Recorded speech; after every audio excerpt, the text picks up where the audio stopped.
دجال دجال یہودیوں کی نسل سے ہوگا، جس کا قد ٹھگنا ہوگا، دونوں پاؤں ٹیڑھے ہوں گے، جسم پر بالوں کی بھرمار ہوگی، رنگ سرخ یا گندمی ہوگا، سر کے بال حبشیوں کی طرح ہوں گے، ناک چونچ کی طرح ہوگی، بائیں آنکھ سے کانا اور دائیں آنکھ سے انگور کے مقدر ناخنا ہوگا۔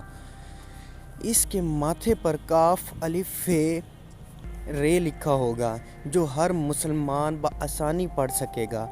اس کی آنکھ سوئی ہوگی مگر دل جاگتا رہے گا۔ شروع میں وہ ایمان و اصلاح کا دعویٰ لے کر اٹھے گا، لیکن جیسے ہی تھوڑے بہت مطمئن میسر ہوں گے وہ نبوت اور پھر خدائی کا دعویٰ کرے گا۔ اس کی سواری بھی اتنی بڑی ہوگی کہ اس کے دونوں کانوں کا درمیانی فاصلہ ہی 40 گز کا ہوگا۔ ایک قدم کا حد نگاہ مسافت کو طے کر لے۔ دجال پکا جھوٹا اور اعلیٰ درجے کا شعبدے باز ہوگا۔ اس کے پاس گلوں کے ڈھیر اور پانی کی نہریں ہوں گی۔ زمین میں مدفون تمام خزانے باہر نکل کر شہد کی مکھیوں کی مانند اس کے ساتھ ہوں گے۔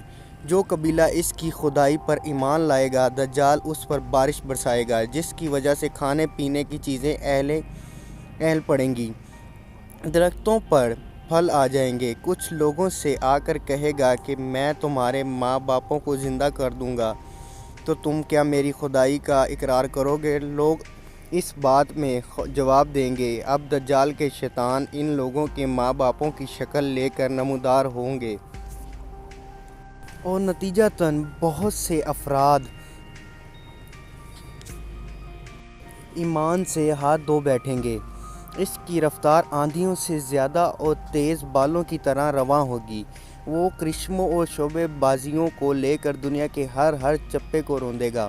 تمام دشمنان اسلام اور دنیا بھر کے یہودی امت مسلمہ کے بعض میں اس کی پشت پناہی کر رہے ہوں گے۔ وہ مکہ معظمہ میں گھسنا چاہے گا مگر فرشتوں کی پہرہ داری کی وجہ سے ادھر گھس نہ پائے گا، اس لیے نامراد و ذلیل ہو کر واپس مدینہ منورہ کا رخ کرے گا۔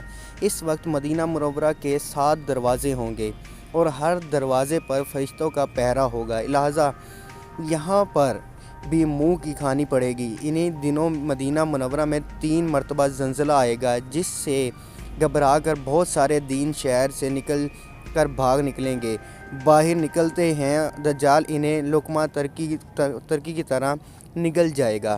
آخر ایک بزرگ اس سے بحث و مناظرہ کے لیے نکلیں گے اور خاص اس کے لشکر میں پہنچ کر اس کی بات دریافت کریں گے اور لوگوں کو اس کی باتیں شوق گزریں گی، لہٰذا اس کے قتل کا فیصلہ کریں گے، مگر چند افراد آڑے آ کر یہ کہہ کر روک دیں گے کہ ہمارے خدا دجال کی اجازت کے بغیر اس کو قتل نہیں کیا جا سکتا۔ چنانچہ اس بزرگ کو دجال کے دربار میں حاضر کیا جائے گا، جہاں پہنچ کر یہ بزرگ چلا اٹھے گا کہ میں نے پہچان لیا کہ تو ہی دجال ہے، اور ہمارے نبی صلی اللہ علیہ وآلہ وسلم نے ہمیں تیرے ہی خروج کی خبر دی تھی۔ دجال اس خبر کو سنتے ہی آپے سے باہر ہو جائے گا اور اس کو قتل کرنے کا فیصلہ کرے گا۔ درباری فوراً اس کے 2 ٹکڑے کر دیں گے۔ دجال اپنے حواریوں سے کہے گا کہ اب اگر میں اس کو دوبارہ زندہ کر دوں تو کیا تم کو میری خدائی کا پختہ یقین ہو جائے گا؟ یہ دجالی گروپ کہے گا کہ ہم تو پہلے ہی سے آپ کو خدا مانتے آ رہے ہیں، البتہ اس معجزے سے ہمارے یقین میں اور اضافہ ہو جائے گا۔ دجال اس بزرگ کے دونوں ٹکڑوں کو اکٹھا کر کے زندہ کرنے کی کوشش کرے گا۔ ادھر وہ بزرگ باوجہ حکم الہی کھڑے ہو جائیں گے اور کہیں گے اب تو مجھے اور بھی زیادہ یقین آ گیا کہ تو ہی دجال ملعون ہے۔ وہ جھنجھلا کر دوبارہ انہیں ذبح کرنے چاہے گا، لیکن اب اس کی قدرت سلب کر لی جائے گی۔ دجال شرمندہ ہو کر انہیں اپنی جہنم میں جھونک دے گا، لیکن یہ آگ ان کے لیے ٹھنڈی اور گلزار بن جائے گی۔ اس کے بعد وہ شام کا رخ کرے گا، لیکن دمشق پہنچنے سے پہلے ہی حضرت مہدی علیہ السلام وہاں آ چکے ہوں گے۔ دجال دنیا میں صرف 40 دن رہے گا، ایک دن 1 سال، دوسرا 1 مہینہ اور تیسرا 1 ہفتے کے برابر ہوگا۔ بقیہ معمول کے مطابق ہوں گے۔ امام مہدی علیہ السلام دمشق پہنچتے ہی روز و شور سے جنگ کی تیاری شروع کر دیں گے، لیکن صورتحال بظاہر دجال کے حق میں ہوگی، کیونکہ وہ اپنے مادی اور افرادی طاقت کے بل پر پوری دنیا میں صداق بیٹھا چکا ہوگا۔ اس لیے عسکری طاقت کے اعتبار سے تو اس کی شکست بظاہر مشکل ہوگی، مگر اللہ تعالیٰ کی تائید اور نصرت کا سب کو یقین ہوگا۔ حضرت امام مہدی علیہ السلام اور تمام مسلمان اسی امید کے ساتھ دمشق میں دجال کے ساتھ جنگ کی تیاریوں میں ہوں گے۔ تمام مسلمان نمازوں کی ادائیگی دمشق کے قدیم شارع آفاق مسجد میں جامع اموی میں ادا کرتے ہوں گے۔ ملی شہزادہ لشکر کی ترتیب اور یہودیوں کے خلاف صف بندی کو منظم کرنے کے ساتھ ساتھ مہدی علیہ السلام دمشق میں اس کو اپنی فوجی سرگرمیوں کا مرکز بنائیں گے، اور اس وقت یہی مقام ان کا ہیڈ کوارٹر ہوگا۔ امام مہدی علیہ السلام ایک دن نماز پڑھانے کے لیے مصلی کی طرف بڑھیں گے تو عین اسی وقت حضرت عیسیٰ علیہ السلام کا نزول ہوگا۔ نماز سے فارغ ہو کر لوگ دجال کے مقابلے کے لیے نکلیں گے۔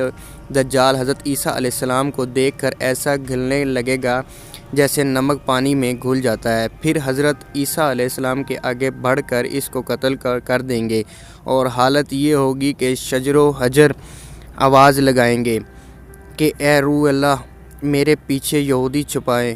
چنانچہ وہ دجال کی چیلوں میں سے کسی کو بھی نہ چھوڑیں گے، پھر وہ صلیب کو توڑیں گے، یعنی صلیب پرسی ختم کریں گے، خنزیر کو قتل کر کے جنگ کا خاتمہ کریں گے، اور اس کے بعد مال و دولت کی ایسی فراوانی ہوگی کہ اسے کوئی قبول نہ کرے گا، اور لوگ ایسے دیندار ہو جائیں گے کہ ان کے نزدیک یہ سجدہ دنیا و مافیہ سے بہتر ہوگا۔